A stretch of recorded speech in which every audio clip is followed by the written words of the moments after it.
Where are you from, first of all? I'm from Canada. I'm from Canada as well. But are you from the same place in Canada? No, I'm from Toronto. And you are? I'm now currently from Vancouver. So we got here two opposite sides of the country. So let's expect... No, Toronto is on the other. No, Toronto's in the center apparently. It's that Canadian joke, right? Yeah, they're the center of the whole...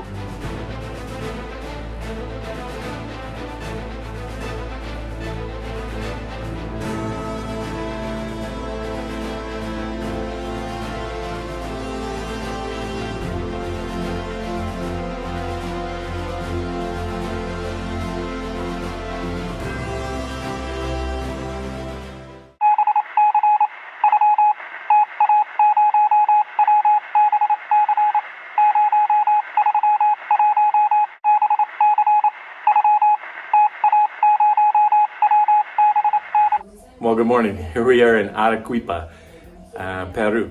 We're going to go out and do a walk around. I don't know if there's going to be much riding today, but it's going to be a nice day to get around the city, walk around. I'm going to take maybe a little break from riding, just a little fatigued after the last 2 long days of riding. I had a nice late night last night. I met up with a guy named Marco. He's been traveling on a Harley Davidson for 6 or 8 years. I lost track. Here in South America and around the world. And a wealth of information. He's been all over this continent, and we had a great time talking and chatting and having some drinks and so forth. And well, my drinks are lemonade, you know. That's how it is. Late night. So today it's going to be just a nice, easy day. And let me show you what I can find here in Arequipa by foot. Anyways, let's get out there. Let's have some fun. Il Raposo. It's rustic. Costs 32 pesos, so it's very cost effective. That's like 11 Canadian dollars. For Americans, it's almost free, eh? 11 Canadian. How much is that? That's maybe like 8 American dollars for a night of sleep. Hot water, like lots of hot water. Okay, the rooms are a little, you know, rustic, but $8? Can't go wrong. Well, you could get infested with something, but it's not that way. Anyways, pretty nice place. People are super friendly. Super friendly, I love it. So this is one of the main streets, and apparently they have closed it off to all traffic except for taxis and buses to minimize the amount of cars coming through here. I like that.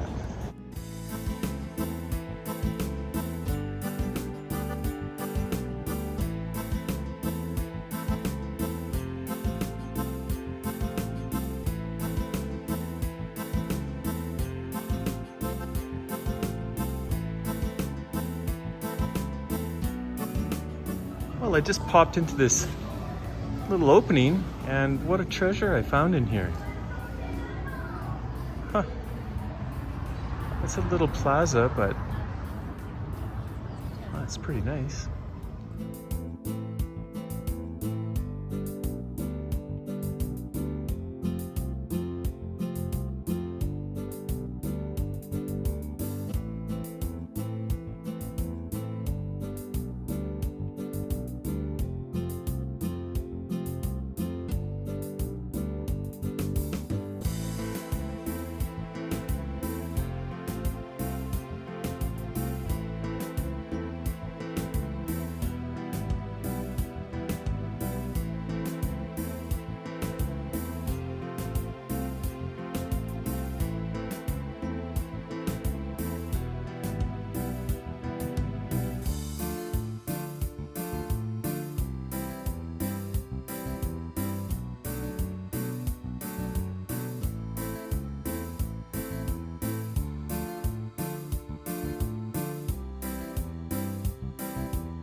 fun. There's little 70s here. Oh, I gotta maybe buy one day.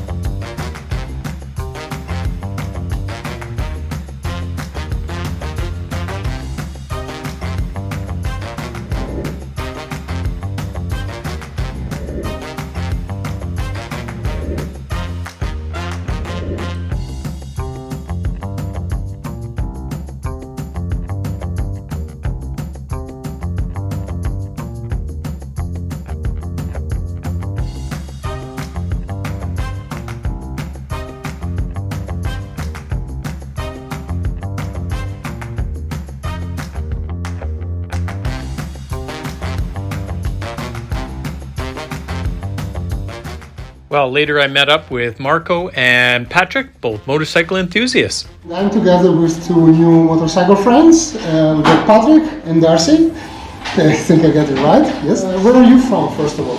I'm from Canada. I'm from Canada as well. But are you from the same place in Canada? No, I'm from Toronto. And you are? I'm now currently from Vancouver. So we got here two opposite sides of the country. So let's expect, no, Toronto is on the other. No, Toronto's in the center apparently. It's a Canadian joke, right? Yeah, they're the center of the... I would expect very, very different answer to the same question. Are you going to answer in French? No.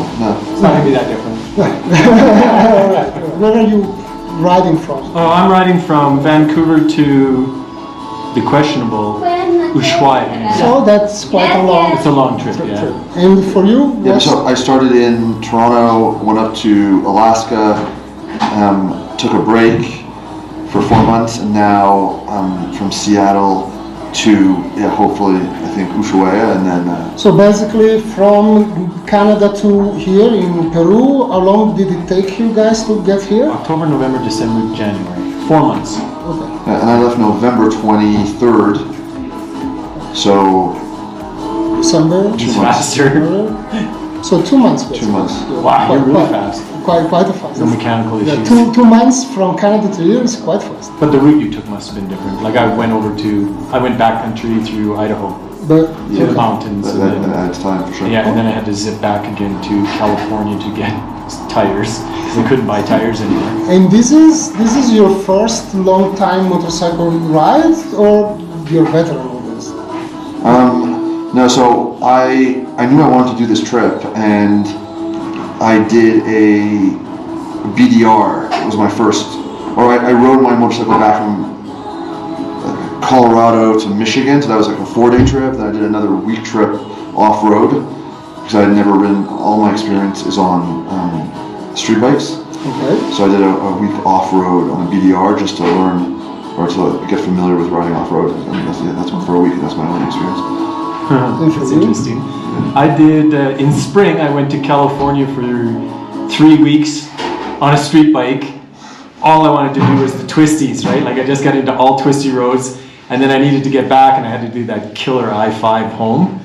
Yeah, you know, it goes right through Seattle. Yeah. Boring, most boring road on the planet. And just blitzed it all the way back. But I have very limited experience, at least in this age of my life, you know, on off-road. So I went and took an enduro course, Okay. Oh, nice. and then I left.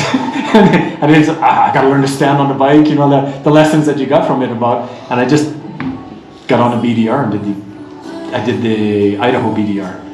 And I was like, oh man, you got to remember to stand. Sorry, what is BDR? Backcountry discovery routes. Okay. There's a whole bunch of routes that this BDR has made, and you can get the whole route put on your GPS so you can follow it through the mountains. Because if you didn't do it, man, I don't know about Colorado or anything, but Idaho, you could totally get lost in the mountains and go, where the hell am I, for a couple days, and not know where the hell you are, because there's so many forestry roads that you can take and get lost on. So it's fantastic if you like off-roading. What motorbike are you riding? I'm riding a 2021 Yamaha Tenere 700. Right. Yeah, I like that bike, man. Do you like it? I love it. Yeah. Awesome. You can ride it. I mean, if you want, take it for the whole day. No, I like my bike. But I wouldn't mind trying. What is your bike? Yeah. Mine's a Honda CRF 300L Rally. So it definitely doesn't have the same power, but it's light. And that's the reason I picked it. I picked power to weight ratio. It's not super powerful, but it's light. And I'm a small guy, so if I dump the bike, which I really did a lot of when I got into sand and anywhere, I dumped the bike and it was like, son of a bitch, you know, like 30 degrees, 34 degrees, you're sweating bullets, and I got to lift the bike up with all the bags on it. Thank God it's light. I mean, sometimes I took the bags from the one side, put it on the other side, so it becomes a counterweight. Oh, nice. So that I could lift the bike up. Because, you know, you got loose traction and everything. I just couldn't find the leverage on that bike, and then I had a buggered up back one time and trying to lift the bike up. Like, Very smart. Smart. I know you are just kind of at the beginning or the middle of your current travel, but does this travel already inspire you, or you already had in the back of your mind future long distance travels somewhere else? Yeah, I mean, I plan things out like for years ahead of time. So yeah, I mean, I'd like to ride to Cape Town. I'd like to ride my bike from Europe back to Thailand. So yeah, I'm already planning other trips there. Nice. Yeah. And for you? For me, this trip I did a lot of research to try to understand what do I need for a bike, what do I need for tools, what do I need for, because I've never done a long trip, so I watched a lot of YouTube videos, what are other guys doing, and I kind of cut some of that stuff out. I don't think I'll need that. Then I created some of my own problems. And then just in general, like, oh, okay, like, you know, there's roads that go all the way? Yeah, okay. And then I go. And my the longest part I ever had planned was BDR, because they had the trails. So I said, oh, okay, I'm going to be doing these as long as they're open. And of course, got to California and they weren't open. Some of those weren't open. But on this trip, I really plan all of 2 days. I'm no more than 2 days further out than where I am right now. So you're not even Max. thinking about future travel? Oh, future travel? Nah, because what's the point? I won't know if I even get to Ushuaia. I won't even, what's the point? I'm just spending energy, for me, I'm just spending energy that I could worry about where's my next good meal going to come from. I'd just rather be in this moment. All right. And then in time, someone said, hey, what are you going to do after Ushuaia? I was like, I don't know. How are you getting your bike home? I don't know. I haven't thought about that. I got to worry about getting there first. Well, I think it's interesting to see the two different approaches, and one details the age, the difference of age. How old are you, Patrick? I'm 38. And you, Darcy? 58. So there is kind of 20 years difference, and I think this helps for the people that is watching to see how can be different. You would think I'd be a better planner by now. No, like more years to practice. No. But actually, in other parts of my life, I think everything is very structured, very thought out. I personally think that more you go forward with the age and experience, less you start planning. Because you can feel more confident on yourself, and you know that your needs can change and adapt, and you don't know. You know your need tomorrow will be different than today, but you don't know what they are. So what's the point of planning for tomorrow? When you're younger, you think things are more static, so you plan according to your need today, and then 10 years later say, oh, but this is not what I want. I also find that if I'm making a plan, then I've got myself this self-imposed stress that I have to achieve this because I'm a you know, planning object. You know, I want to get somewhere. I want to do it. I want to do it.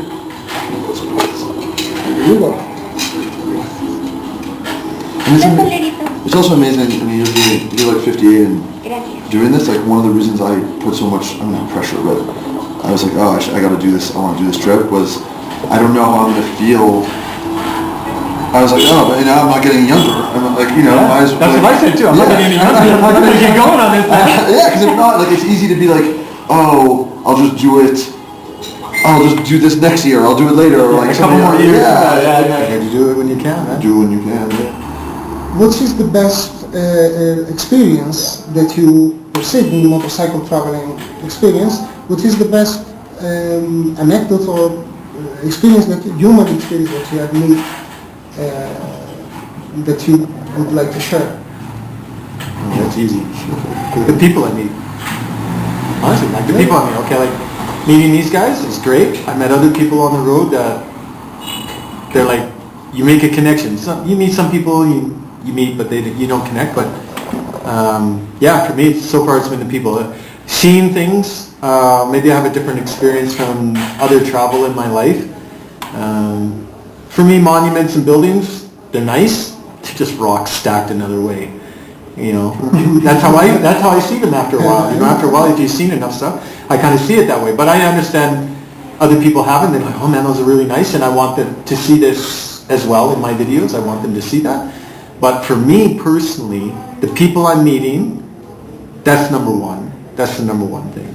Number two is the food I'm eating. I didn't realize food was so important to me, but food's number two for sure. For you, what's an experience you were like and highlight? I mean, I haven't met it, like, you're the first people I've met this whole trip in 2 months. All right. Yeah. And Glad I slowed down. No, yeah, no. I mean, I haven't really tried, like, I haven't stayed in any hostels this whole trip. I stayed in one hostel and I didn't like it. Because it forces, you have to, like, or there's like pressure to be social. And like, I thought so. And like, I was like, after riding all day, I'm really happy, like, even like stay in my room and watch YouTube videos. And Just watch Friends on the side of the mountain. Just not be social. Just do nothing. I wish I would have downloaded more videos from Netflix. No, so this has been really good. So yeah, no, the food. I mean, obviously, like, yeah, the trying new food has been cool. Yeah, and just like, I mean, I guess trying to be as immersed as possible and like staying in places where, like, I haven't actually seen any tourists or foreigners for, I saw no one in Peru, almost no one. It's been at least like 2 weeks since I saw another foreigner. Right. So like staying in places where, yeah, there aren't any foreigners and just like seeing, yes, everyone's a local and like just seeing what's up and like what's going on. I think that's like what's been the most interesting for me. I would like to transmit to fellow travelers or aspiring travelers. So somebody that wants to go for a long time travel, what would you suggest or what information you want to transfer? Like there's all this pressure for like marketing pressure from companies that make you think that you need all of this stuff to do the trip. But I think, oh, you need all these accessories for the bike, you need all this stuff. But in reality, like I brought a little bit of stuff, but like I use the exact same things. And like my advice would be like, you don't really need all of that stuff. You just actually need a bike. You don't need this exact right bike.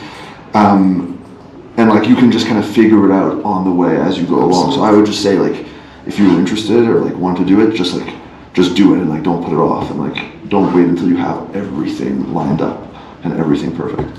Yes. Yes, there is no such thing as perfect. Yeah, there's no, Yeah, and that's great advice because I was a guy who looked at 1,000 accessories. My girlfriend says, "Is that how you do that? Is buy stuff?" Because I bought all these things for the bike. And from you, what would it be? Something you would. This is a really good advice. Don't buy all that shit. Don't buy so much shit. Mine would be go. Just go. Just go. If you can get your money and your life and everything else balanced, time, money, health, go. Those things have to be balanced. So when they're balanced, go. And then just go. And don't get fixated that it has to be a certain way because it isn't going to be that way. Whatever way you think it is, it ain't going to be that. And whatever you think a country should be, it isn't. So just get used to it. Just say, oh, okay. Okay, for me, the toughest experience was a bunch of crap I went through to get on a ferry inside Mexico. Okay, that's the way it is. And that was my first lesson, to learn to accept they got a system. Doesn't mean it's a good system or a bad system. No, they just got a system. As soon as you accept they got a system, do it their way, smooth as silk. So the very, very last question of this interview is there any question that nobody has ever asked you, but that you would like to answer about motorcycle traveling or the adventure that you're living?